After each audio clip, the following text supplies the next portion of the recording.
B.White in the house. The big splash. B.White here to rep. I'm here. The 58s, the Key Sport, the Berg. The whole thing. We're gonna break it all down, man. We're gonna talk all about it. We're gonna get into this music and get it going, man. B.White's in the house. Shout to Mayo, he's in here. Shout to Ben. They're in here getting busy as well, and we're gonna keep it moving, man. Let's go. First question I want to ask you. I'm dying to ask you. You talk the street shit extra well, and I love it. That's my, you know what I mean? Like, you spit that street shit the way I like to hear it. So I'm a fan, first off. Are you ever worried about that shit, man? Because nowadays they fucking use that as evidence. Nah, maybe if I was if I was out there doing it how I used to, right, I could see it becoming a concern. Right. But no, it's like a movie, man. Right. I'm playing a role. Right. And what the fuck? And you play it well. And you definitely play it well. You're not a young cat, but it's not like you ever put out a mixtape that I know of, or maybe there are things floating around out there, but it's not like you ever put something out where it like wasn't that great. You know, you came out and you had been honed and you kind of focused in on your craft and the way, you know, you sounded, not that you're not going to grow anymore, but the way you came out was the way you sound, and that's how you are now. No, he put his first album out in 2007. Yeah, but there's a reason for that. Like the first one I put out never digitally got like put on the internet. Sure. So we didn't actually. And what was that called? Slowly but surely. Okay. I still got the copies in my bedroom. Sure. But like people tell me like, oh, B, with your style, if you would have came out in the mid '90s and 2000, you would be famous, because that's whenever you had the Clues and Desert Storm was on it and Fabulous, and there was lyricists out there. Sure. But what I'm trying to tell people is the things I knew at 18, 19 years old. Of course, it would take progression to become something. By the time I put out a real record that I cared about, I was 26, 27. I had saw it all. I seen indictments. I seen poverty. My gas had been off. Like, I had been through all that, like divorce. You know, all the little things that go on in your life that mature you into an artist and all that. I got to like see all that before I actually put it on wax. Sure. When I first laid down my first record, I had so much shit to talk about. You know what I mean? But right. Now I see it now, like the form of progression. Like it's like what I'm doing different now is just style-wise. But as far as the lyrics and the intelligence, that just came from years of actual real life. Right. Not this personification of this image that rappers want to carry, because that's not what I do. You know, I try to speak for the middle class, for the lower class, for the working folk. You know what I mean? That's where my music comes from. Did you get good grades in high school? Absolutely, honor student. Did you? Yeah, I went to college, half academic, and then I was a wrestler. I went up there and I tried to do the right thing. First semester, knocked it out 3.32, whatever. I was cool, getting good grades. I couldn't get no weed on campus. None. Running around looking, I'm trying to get a smoke sack for like 2-3 months. Couldn't get no chronic. Is this how it started? And this is when I realized what real money was. They give you credit cards when you turn 18 years old. You know, you don't have to apply for these things. You can max it as much as you want. They're sending the actual cards. I didn't have to like send requests or fill out forms for these. They were giving me the cards. I'm clearing them out. Like, to use the Mac to take 600 out, it cost 200. I didn't care. I didn't know about credit. My dad was sick, who was the only one that knew about credit. My mom didn't tell me shit. Right. So it was just me on my own. Maxed them all out, came home, grabbed a little something, went back up to school. 0.0 was my next GPA. They put me on academic. I went back for another half semester and I got thrown out. And I came home with money and only knew how to do one thing. Right. Are you a do it on your own type of person, or is it a little bit of teamwork makes the dream work? The music, I do it on my own. Everything else, teamwork. Right. All the videos, and all like my street promotion. You could consider Mayo does most of that, because he's in the streets with these yodels. Yeah. and then as far as like the internet and the emails and the blog blasts and all that, that's like Sarah down at Blasphemy Store does a lot of that for us. Rory's on board helping out. We got a nice little team. It's only a team of like 5. You know, we got Brick Diggler down at Time Bomb helping us out, and Drastic from Soul to Soul, and Sure. Dave from Blasphemy. But yeah, we got a small, tight-knit team. But as far as the music, they know I sit in my house all day, bro. From 8, I wake up at 8 or 9, and I'm there till 2 or 3, just writing. Tell me about Mon Valley Mondays. and how that went. When did it start? When did it officially start? When did it start? October 1st. October 1st it started. We did the videos. What did we knock out? 8 and 8 weeks? I believe it was 8 and 8 weeks, something like that. Yeah. And then we took a little break. Holidays came around, then we started releasing songs. And now we got 2 locked and loaded, ready to go. Dude, I got a plethora of music. Like, I mean, a pile since like, cause I used to record those old albums with a job. I had a job and I was like hustling. So it was like, the fuck do I get time to write a rap and get to the studio? Right. You know what I mean? And me and Mayo used to bicker about that shit, but I ain't got fucking time for it. Right. Now I quit the job and now I'm hungry and I need the money. So it's like, bro, we gotta do this. And I just been writing and writing and writing. I'm at the crib and I get this tweet from this dude. Says, I want to film your music videos. I'm from New Jersey, I'm 17, I want to go to college in Pittsburgh because you got a happening rap scene.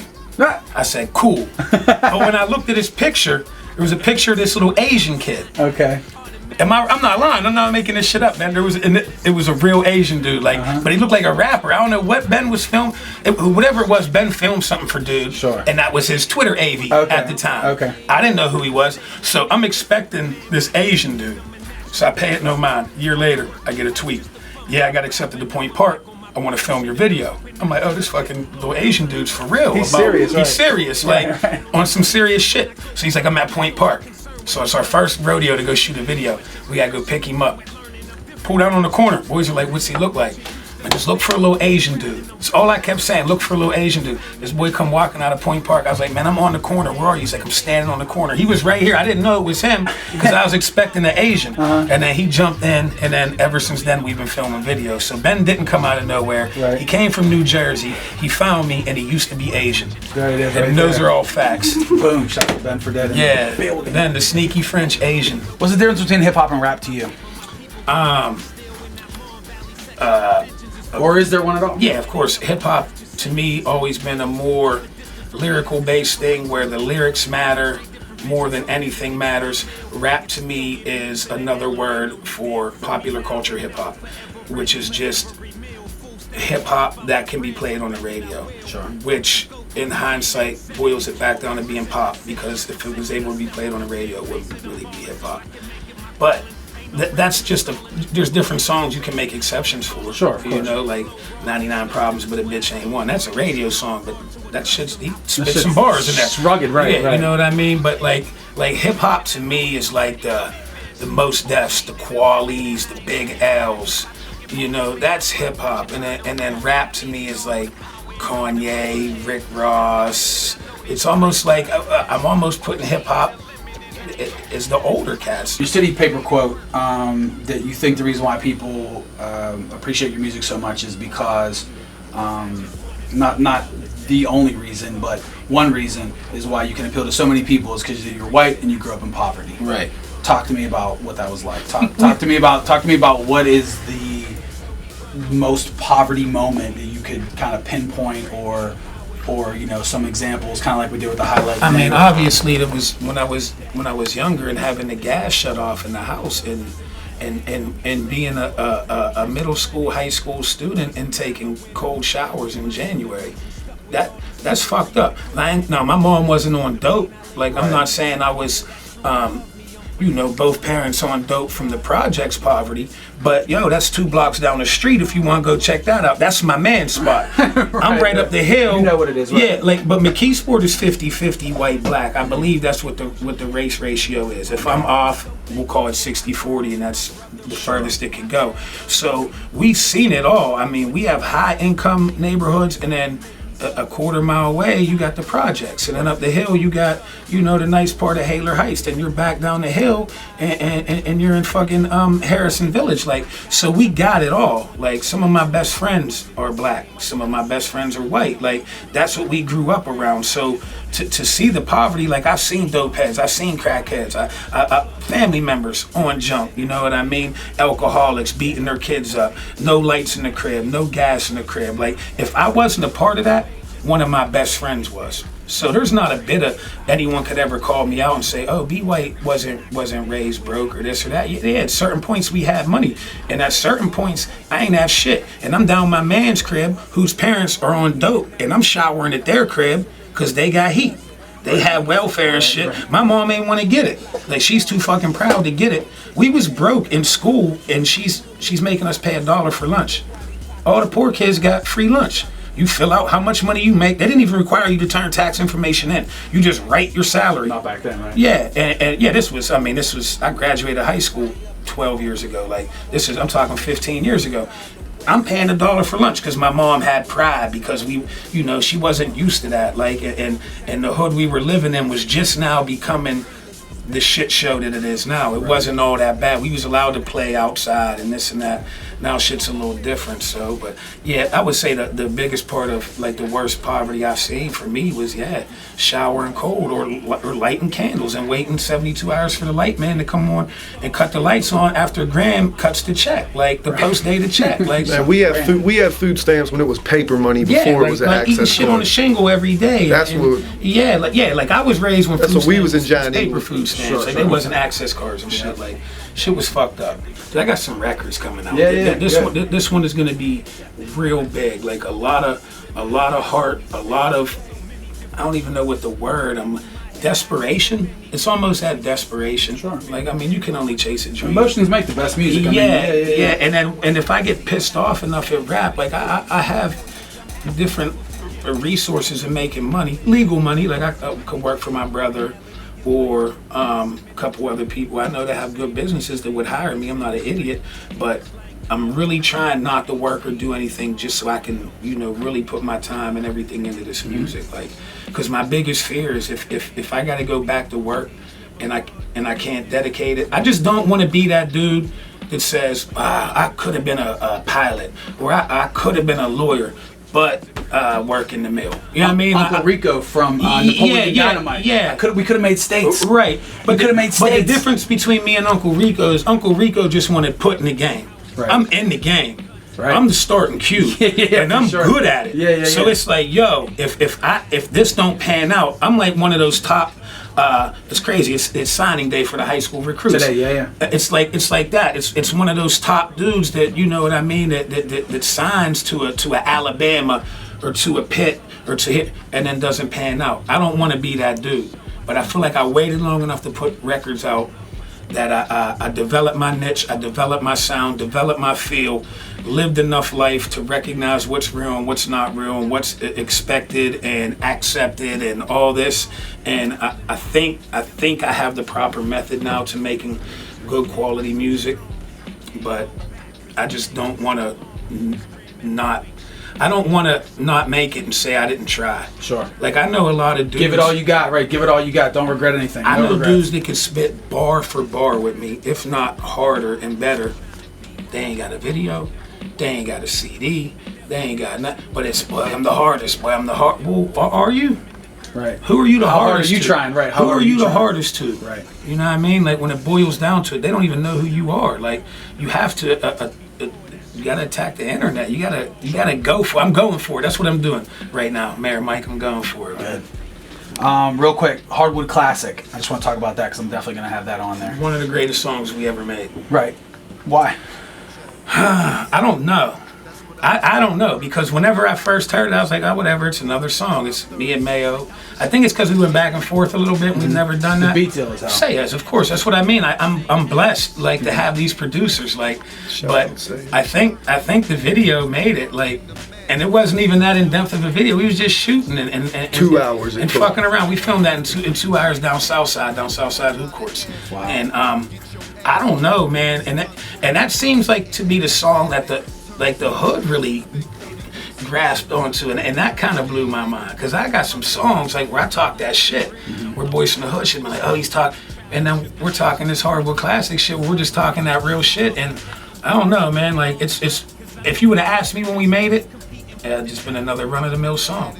But after, you know, letting people hear it in the video and the numbers and everything, we wrote it together, and we wrote it together. We even went in the booth down ID, and we was in the booth together. It was one take, boom, it was done real quick. We even ended it short. We wanted the length of it, like, we wanted to have like a whole nother 16 bars of us going back and forth. We ended it, shortened it. It was just it was good how it was. Mm-hmm. That is true. Like we did actually write that together. Like we actually sat down and it was like, you know, like Mayo said his opening line, you know what I mean? And then it was like, all right, it's your turn. So he couldn't even keep writing. It's like, now he gotta sit there and I gotta bob my head and fuck around with, like I gotta write in his last bar. So I got it in my computer, fuck around, come up with my bars. Oh, you fuck with that? Yeah, I fuck with that. All right, cool. And then I did that. And then, but like actually spitting it back and forth at the crib, shit was weird as fuck. It was fun. Like, cause we're friends. We're like best. We're not like, it's not like we're a rap group. Like that just, oh, yeah, we know each other from rap. Now, we'll bust your fucking head together. Like that's my man. You know what I mean? Like, so it's like, when we did that, we felt like cornballs, like, because we're writing it together. Like, if I'm working with another artist, fine, we're making an art project together, we're making a song. I'm sitting down with this boy, man, it's like, it was cheesy to me. Like, we didn't even write a hook because it was like, and the shit just, and then we fucking laid it down, and who the fuck knew, man? Who knows, man? That's why, if you don't know anything, there's songs I make that I just, like I said, I think they're regular old run-of-the-mill cliche songs, like gap fillers, and people fucking fall in love with them. And then I make a song that I think is the greatest song of all time, and motherfuckers are just skipping over it. But shout out Sayez, the beat made the song. Yeah, Sayez, like, I mean, all Sayez the producers that make beats for me. Sayez, shout out Germ. Big Germ, Ricky P, JBG, Swoots. I cannot forget Swoots. I did my last interview and mentioned all these producers that showed me so much love. Yeah, he made some bangers for me. And I fucking sat there like the piece of shit I am and just forgot about him. Like, and that's the last thing I said. It's something my subconscious was telling me. You're forgetting someone. So I was like, yeah, and anyone I forgot about, I know they're gonna be mad at me. As soon as I walked out of there, Ben was like, you forgot about Swoots. And I was like, man.